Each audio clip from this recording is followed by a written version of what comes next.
So the flat that you went to, Yep. the man that you saw, complete with your daughter being examined and them saying that she has had sexual intercourse, was that man arrested? That man was arrested and released with no charge. Why?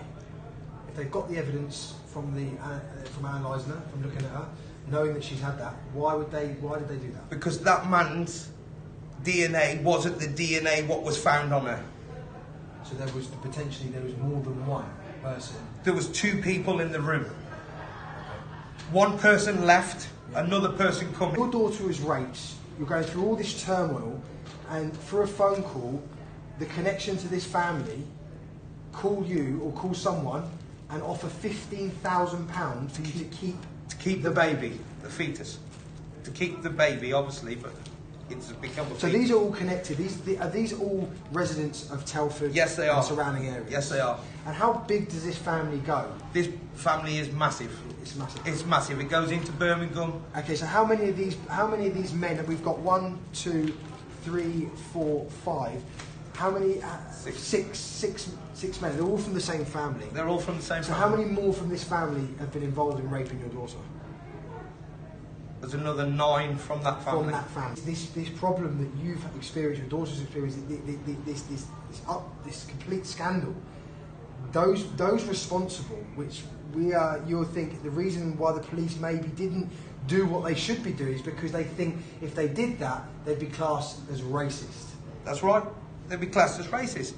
It's like, so as soon as I spoke out in the police station with Ian Rutherford, DS Ian Rutherford, DS Rob Rondell, if I spoke out with DCI Jennifer Mattison, I was foreseen to be racist because they label you racist? They labelled me racist. What, give me because I turn round and I would say, why are you allowing these Pakistani people to rape my daughter? If it was a white person, he would have been brought to justice. Like that. Just like that. Yeah. Because there is evidence out there.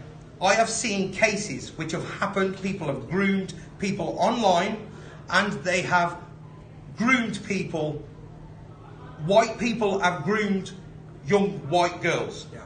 They have been brought to justice straight away because it is of the Asian community.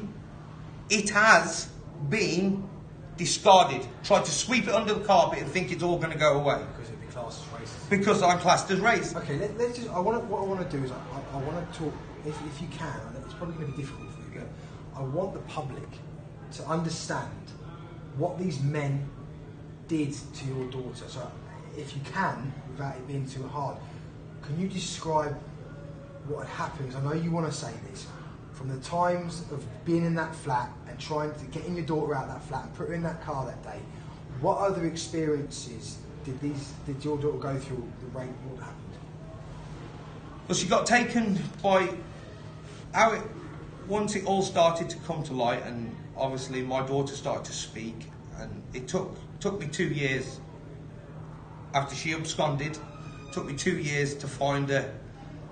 It took me probably 3-4 months to build that relationship up with her again, and that trust issue.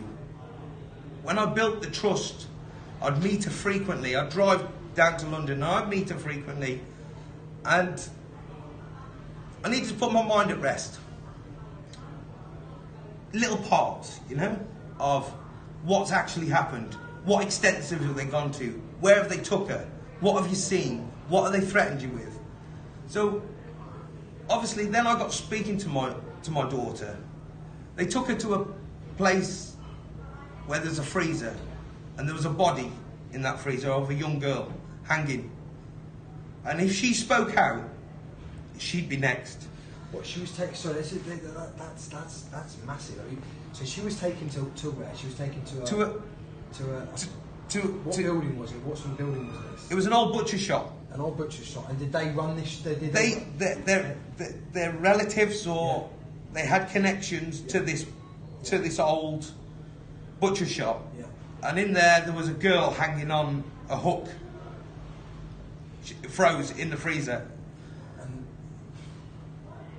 She got told if she spoke out about any of this, about what happened to her, any experience, and it got spoke out about, she'd be next. So from obviously taken to a freezer, I seen it with my own eyes. They threatened to smash my face in, what they messaged her, which I found that on a smashed mobile phone, which is here. So this is the evidence that we've got. Right. So this is an evidence bag. Let's just go into this quickly. So this is an evidence bag this was a phone that belonged to who? My daughter. So this is a phone that belonged to your daughter, and this was taken by the police. Yeah. Because there was you believed, or you don't believe, there was information here that would.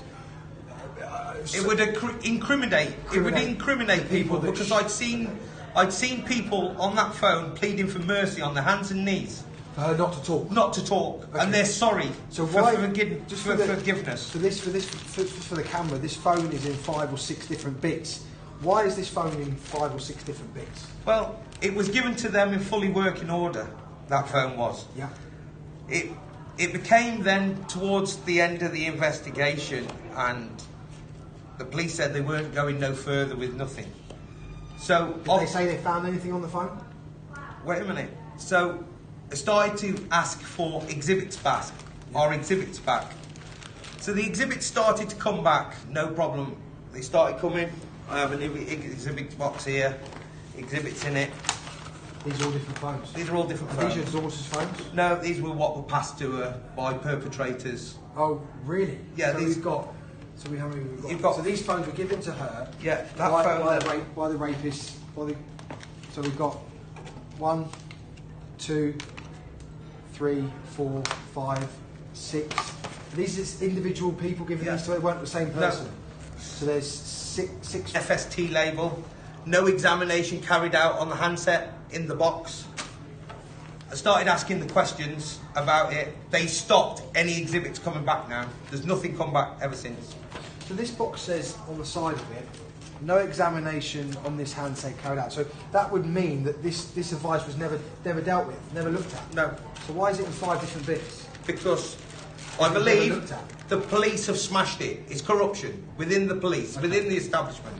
So they've made it so that this phone can't be turned on. That's it now. No, it's damaged. Yeah, and I have liability met from the police for criminal damage to a mobile phone. So you actually got a prosecution? I've got liability met, but they did this. West Mercia police smashed that phone. And also, can we talk about the tape, because I know it's quite important. We've got, you probably can't see it, there's a line of sellotape across here. And from my understanding with these exhibits, tell me if I'm wrong, but once a police officer will open this bag, once they close it, they have to seal it and they have to sign it. Talk about the strip. This bag, there's a dotted line along here. Right along the very dotted line, it has been slit open and it has been sellotaped back. If you get your torch for your DNA evidence, they've even left a piece of food underneath the tape of their teeth. There is fingerprints in that bag, and there's evidence there. So to them, they're trying to tell you that they had never opened this bag. They told me that they'd never tampered with it. No. But it's clear from the rip that's there that you can see it's been opened and sellotape on the back, and the fact it's not been signed. No. So it's complete corruption. Corruption.